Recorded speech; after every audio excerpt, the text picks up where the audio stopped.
Hello student, आज हम पढ़ेंगे chapter number 6 central government, class 10th। और ये सोशल साइंस का चैप्टर 6 है। तो सबसे पहले हम पढ़ेंगे डेफिनेशन एंड मीनिंग और डेफिनेशंस क्या है गवर्नमेंट के। तो स्टार्ट करते हैं हम। सबसे पहले है डेफिनेशन स्टेट की। स्टेट क्या चीज़ होती है? तो state which is an intangible and invisible organisation is an emotional concept. तो स्टेट एक इंटेंजिबल मतलब जिसे हम छू कर नहीं देख सकते हैं, जिसे हम बात नहीं कर सकते हैं। तो इंटेंजिबल जिसे हम देख नहीं सकते हैं, छू नहीं सकते। तो जो छू नहीं सकते हैं वो इंटेंजिबल कहलाता है। इनविजिबल जिसे हम देख नहीं सकते हैं। तो स्टेट एक ऐसी ऑर्गेनाइजेशन है जिसे हम ना देख सकते हैं ना छू सकते हैं, और ये एक इमोशनल कॉन्सेप्ट है। And the organisation which provide a tangible form, और एक ऐसा संगठन जो कि एक टेंजिबल फॉर्म प्रोवाइड करता है। टेंजिबल मतलब जिसको हम देख सकते हैं, जिसे हम छू सकते हैं। तो ऐसी ऑर्गेनाइजेशन प्रोवाइड करता है, उसे ही हम गवर्नमेंट कहते हैं। It is the government which determine, express and implements the mutual desire of state. ये गवर्नमेंट ही है जो कि डिटरमाइन करती है, एक्सप्रेस करती है और इम्प्लीमेंट करती है म्यूचुअल डिज़ायर्स को स्टेट की। वी कैन से, इस तरह से हम कह सकते हैं कि it is government which is expression of emotional concept. ये गवर्नमेंट ही है जो कि इमोशनल कॉन्सेप्ट को एक्सप्रेस करती है in the capacity of state, state की कैपेसिटी के रूप में। Existence of state is not possible, और जो एग्जिस्टेंस है स्टेट का वो पॉसिबल नहीं है विदाउट गवर्नमेंट, सरकार के बिना। Because it is the government which form law, क्योंकि ये गवर्नमेंट ही है जो कि कानून बनाती है to serve the people residing within a particular territory, जो कि ऐसे लोगों की सेवा करती है जो कि किसी एक पर्टिकुलर टेरिटरी ऑफ स्टेट के अंदर रहते हैं। And it implement this law. तो ये जो गवर्नमेंट है ये ही लॉ को इम्प्लीमेंट करती है और साथ में पनिश करती है ऐसे लोगों को जो कि कानून का पालन नहीं करते हैं, and put them into a right track, और उनको सही रास्ते पर लाती है। गार्नर्स हैज़ डिफाइंड गवर्नमेंट एज, जो गार्नर है उन्होंने डेफिनेशन दी है गवर्नमेंट की कि गवर्नमेंट इज सच एजेंसी, ये एक ऐसी एजेंसी है या मशीन है through which a state policy, जिससे कि जो स्टेट की पॉलिसी है वो डिटरमाइन की जाती है। नॉर्मल इशूज़ आर रेगुलाइज्ड, और जो नॉर्मल इशू है उनको रेगुलाइज किया जाता है। And public welfare is develop, और साथ में जो पब्लिक वेलफेयर है उसका विकास होता है। पब्लिक वेलफेयर मीन्स होता है लोगों की भलाई। तो 3 ऑर्गेन्स होते हैं गवर्नमेंट के, और वो होते हैं legislature, executive and judicial. Legislature makes the law, legislature कानून बनाने का काम करता है। Executive implements the law, executive law को इम्प्लीमेंट करने का काम करता है। और judicial look after the law, और जुडिशियल लुक आफ्टर करती है लॉ। सबसे पहले हम पढ़ेंगे लेजिस्लेचर के बारे में। लेजिस्लेचर फर्स्ट ऑर्गेन है इन 3 ऑर्गेन्स ऑफ गवर्नमेंट के। In context to Indian governance, अगर हम इंडियन गवर्नेंस के कॉन्टेक्स्ट में बात करें तो legislatures have been form 2 level, ये 2 लेवल में बनता है। एक होता है फेडरल लेजिस्लेचर और दूसरा होता है स्टेट लेजिस्लेचर। जो हमारा कॉन्स्टिट्यूशन है इसको फेडरल लेजिस्लेचर का नाम दिया गया है, name the federal legislature as parliament, और इसको नाम दिया गया है parliament. According to provision of article 79, अगर हम आर्टिकल 79 के प्रोविज़न के अकॉर्डिंग बात करें of Indian constitution, there is a parliament, कि पार्लियामेंट ही है इंडियन यूनियन के अंदर विच फॉर्म जॉइंटली, जो कि बनती है जॉइंटली प्रेसिडेंट और 2 हाउसेस को मिला करके, जिनका नाम है Lok Sabha and Rajya Sabha. In this manner, और इस मैनर से अगर हम बात करें तो जो पार्लियामेंट है, तो ये पार्लियामेंट की डेफिनेशन होगी। ये पार्लियामेंट क्या चीज़ होती है? तो parliament refers to joint form of all 3, ये तीनों को मिलाकर के बनता है पार्लियामेंट, और इसके अंदर तीनों, जिसमें प्रेसिडेंट, लोकसभा और राज्यसभा इंक्लूड होते हैं। तो इन तीनों का होना ज़रूरी है, तभी पार्लियामेंट कंप्लीट मानी जाती है, अदरवाइज नहीं। अब हम पढ़ेंगे फॉर्मेशन और ऑर्गेनाइजेशन ऑफ लोकसभा। कैसे बनता है लोकसभा, कैसे बनती है, या कैसे इसको ऑर्गेनाइज किया जाता है, इसके बारे में हम पढ़ेंगे। तो जो लोकसभा है इसको हम फर्स्ट या लोअर हाउस कहते हैं, या इसको हाउस ऑफ पीपल भी कहा जाता है इंडियन पार्लियामेंट के अंदर। इसके जो मेंबर्स हैं उनको इलेक्ट किया जाता है सिटीजन्स के थ्रू, एडल्ट फ्रेंचाइज के थ्रू, यानी इसको सिटीजन्स इलेक्ट करते हैं इनके मेंबर्स को, और वो भी एडल्ट फ्रेंचाइज के थ्रू। एडल्ट फ्रेंचाइज मतलब ये होता है कि 18 ईयर या 18 ईयर से अबव के जो लोग हैं वो अपने वो वोट दे सकते हैं और अपने रिप्रेजेंटेटिव्स को चुन सकते हैं। तो सबसे पहले हम पढ़ेंगे लोकसभा में मेंबर कितने होते हैं। तो स्टार्टिंग के अंदर जब लोकसभा को बनाया गया था तो उस समय लोकसभा के अंदर 500 मेंबर्स को फिक्स किया गया था कॉन्स्टिट्यूशन के through, but at the time लेकिन इसको बढ़ा दिया गया। Now as per the Goa Daman Diu, जब गोवा दमन एंड दीव इनको रीऑर्गेनाइजेशन एक्ट के तहत बनाया गया। रीऑर्गेनाइजेशन एक्ट 1987 के अंदर बना था, और इसके तहत जब ये इन स्टेट्स को बनाया गया तब ये डिसाइड किया गया कि जो मैक्सिमम स्ट्रेंथ है लोकसभा की वो 552 होनी चाहिए। और एट प्रेजेंट 552 मेंबर्स हैं, जिनमें से 530 मेंबर्स जो है उनको कॉन्स्टिट्यूंसी से इलेक्ट किया जाता है अलग अलग स्टेट्स की, और जो मैक्सिमम नंबर है 20 मेंबर्स जो हैं वो यूनियन टेरिटरी से इलेक्ट किया जाता है, और जो दो मैक्सिमम 2 मेंबर्स हैं एंग्लो इंडियन कम्युनिटी से, इनको प्रेसिडेंट नॉमिनेट करता है। तो इस तरह से 552 मेंबर्स हो गए। 530 मेंबर्स स्टेट के अलग अलग स्टेट के कॉन्स्टिट्यूंसी से इलेक्ट किए जाते हैं। 20 मेंबर्स जो होते हैं वो इलेक्टेड यूनियन टेरिटरी के मेंबर में से इलेक्ट किए जाते हैं, और बचे 2 जो मेंबर्स हैं जो वो एंग्लो इंडियंस होने चाहिए, एंग्लो इंडियन कम्युनिटी से बिलोंग करने चाहिए, और इनको प्रेसिडेंट अपॉइंट करता है।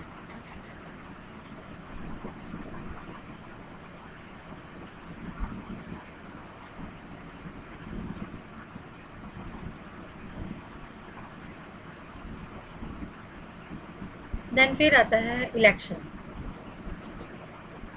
Members of the Lok Sabha are elected directly, और जो मेंबर्स हैं लोकसभा के उनको डायरेक्टली इलेक्ट किया जाता है on the basis of universal adult franchise. तो जो इलेक्शन है तो इसमें बताया गया है कि जो इलेक्शन होता है मेंबर्स ऑफ लोकसभा का, इनको चुना जाता है यूनिवर्सल एडल्ट फ्रेंचाइज के थ्रू, और जो लोग 18 ईयर या 18 ईयर से अबव हैं वो इनको चुनते हैं। All the constituencies of Lok Sabha now have single membership, और हर कॉन्स्टिट्यूंसीज जो भी हैं लोकसभा के अंदर अब सिंगल मेंबरशिप हो गई है उसमें। देन फिर आता है आपका qualification for members. According to the constitution के अकॉर्डिंग कुछ क्वालिफिकेशंस होनी चाहिए, रिक्वायर्ड है लोकसभा के मेंबर्स के लिए। सबसे फर्स्ट जो क्वालिफिकेशन है कि जो इलेक्शन लड़ रहा है वो भारत का नागरिक होना चाहिए, सिटीज़न ऑफ इंडिया। दूसरा जो उसकी एज है वो 25 ईयर से ज़्यादा होनी चाहिए, 25 ईयर या इससे ज़्यादा होनी चाहिए। And he should not hold, और वो किसी भी प्रॉफिट ऑफिस ऐसे ऑफिस के अंदर नहीं होना चाहिए जो कि इंडियन गवर्नमेंट या स्टेट गवर्नमेंट से बिलोंग करता हो, यानी कि गवर्नमेंट जॉब पर नहीं होना चाहिए, प्रॉफिट जॉब पर नहीं होना चाहिए। एंड जो फोर्थ है आपका, he should not be declared as mentally disable, और उसको मेंटली डिसेबल डिक्लेयर नहीं किया जाना चाहिए through any court, and should not be bankrupt, और न ही वो बैंकरप्ट होना चाहिए। तो ये कुछ क्वालिफिकेशंस है जो कि ज़रूरी हैं मेंबर ऑफ लोकसभा के लिए।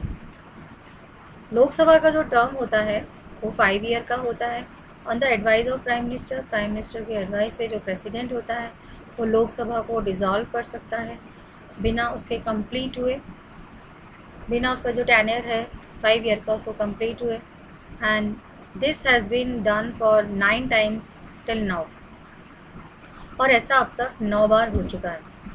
देन फिर आता है meeting of Lok Sabha and Rajya Sabha. जो मीटिंग है लोकसभा और राज्यसभा की, इसको बुलाना और पोस्टपोन करना ये केवल प्रेसिडेंट के हाथ में होता है, और the rule regarding this arrangement is only that, और जो रूल है इस अरेंजमेंट से रिगार्डिंग, और अरेंजमेंट क्या मतलब कि जो इंटरवल है दो रिस्पेक्टिव मीटिंग्स के बीच में लोकसभा में, वो 6 महीने से ज़्यादा का नहीं होना चाहिए। इसका मतलब ये हुआ साल में 2 बार मीटिंग ज़रूरी है। दैन फिर आते हैं officers of Lok Sabha.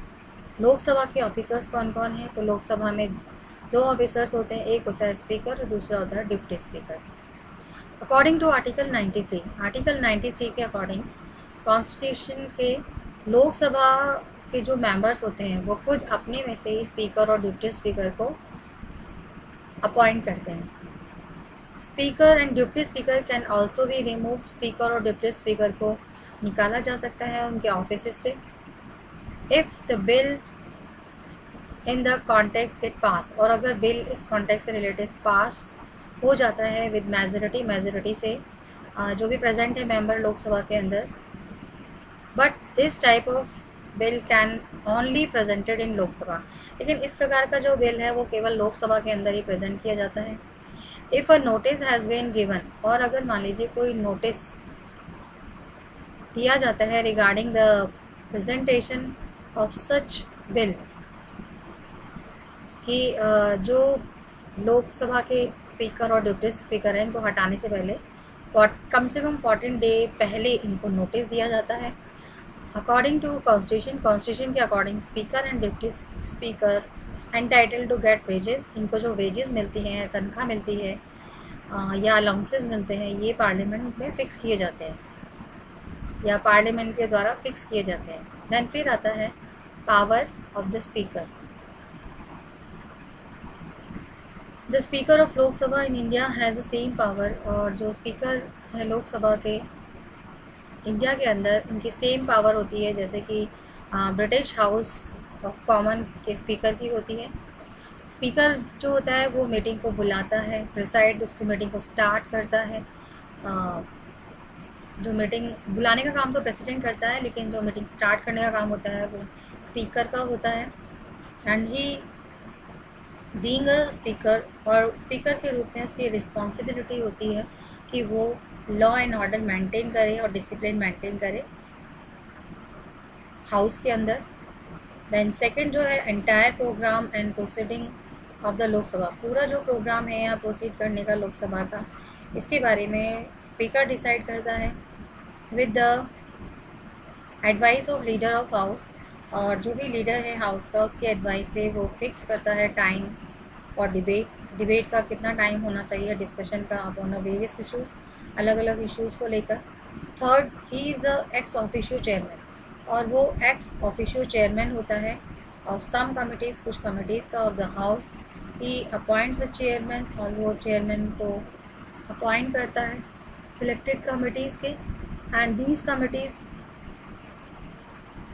Perform work under his direction,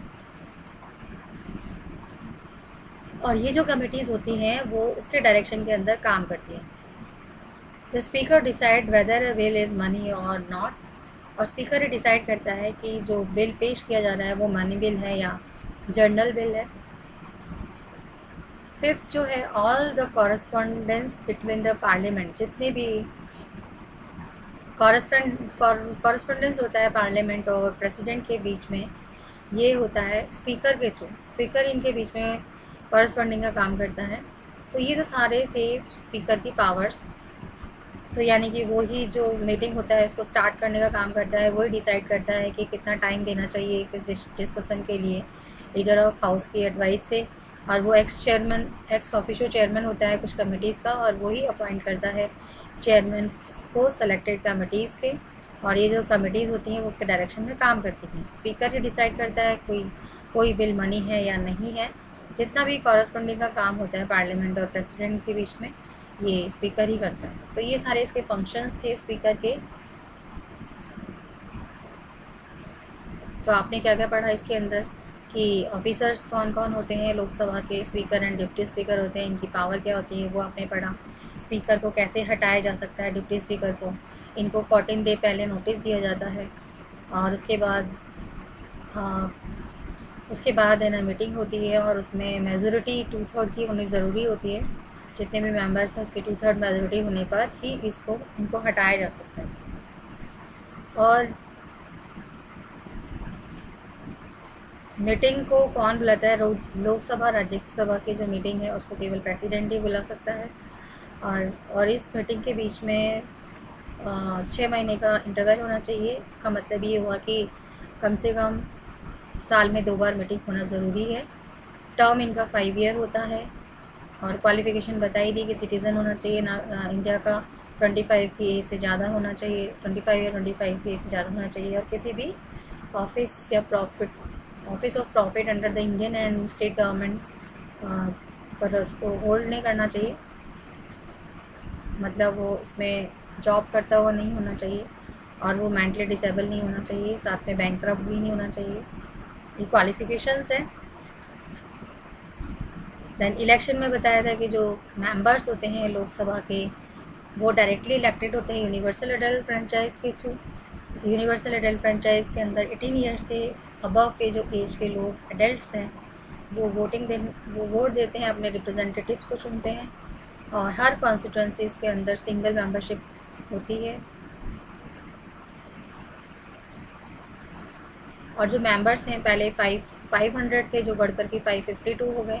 इनमें से जो 530 मेंबर्स होते हैं वो अलग अलग कॉन्स्टिट्यूंसीज जो है स्टेट्स की, उनसे बिलोंग करते हैं। और जो मैक्सिमम 20 मेंबर्स होते हैं वो यूनियन टेरिटरीज़ के इलेक्टेड मेंबर्स के थ्रू चुने जाते हैं। एंड 2 जो मेंबर्स होते हैं मैक्सिमम ये एंग्लो इंडियन कम्युनिटी से बिलोंग करते हैं, जिन्हें कि प्रेसिडेंट नॉमिनेट करता है। तो ये फॉर्मेशन ऑफ लोकसभा हो गया। तो आज आपको पढ़ना, आज आपने क्या क्या पढ़ा था? आपने पढ़ा था कि स्टेट की डेफिनेशन क्या होती है, गवर्नमेंट की डेफिनेशन क्या होती है, लेजिस्लेचर्स के और गवर्नमेंट के कितने ऑर्गेन्स होते हैं। 3 ऑर्गेन्स होते हैं, legislature, executive and judiciary. Legislature जो है फर्स्ट ऑर्गेन है गवर्नमेंट का, जिसका काम है कानून को बनाना। और इसको भी डिवाइड किया गया है 2 लेवल्स के अकॉर्डिंग। एक है फेडरल लेजिस्लेचर, दूसरा है स्टेट लेजिस्लेचर। तो जो कॉन्स्टिट्यूशन है उसने फेडरल लेजिस्लेचर को नाम दिया है पार्लियामेंट। तो आज जो मैंने पढ़ा है उसे आपको पढ़ना है। और उसके बाद जो फॉर्मेशन ऑफ राज्यसभा है वो मैं आपको नेक्स्ट वीडियो के अंदर बताऊंगी। तब तक जो मैंने आपको पढ़ा है उसे पढ़ना है। Formation and organisation of Rajya Sabha in next video. Okay bye, have a nice day.